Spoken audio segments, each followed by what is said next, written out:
सुप्रभातम। आजिर नीति शिक्षा। तैल्यात् रक्षेत जलात् रक्षेत रक्षेत शिथिल बंधनात् मूर्ख हस्ते न दातव्यम एवं वदति पुस्तकम। अर्थात गोटे पुस्तक कही थाए मते तेलरू रक्षा कर, कारण तेल पुस्तक रे दाग करि देई थाए।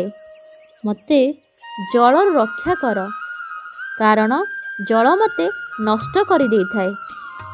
मते शिथिल बंधनरू रक्षा कर, कारण ठीक भावरे बंधा न गले पुस्तक खोली होई जाई थाए। शेषरे पुस्तक कही थाए मते केबे भी कौनसी मूर्ख हातरे देई दियंतु नहीं। आज हेउची 7 जानुआरी 2021 मसीहा। धनु 23 दिन गुरुवार। कृष्ण नवमी तिथि। चित्रा नक्षत्र। प्रस्तुतकर्ता न्यूज़ 3D वेब। धन्यवाद।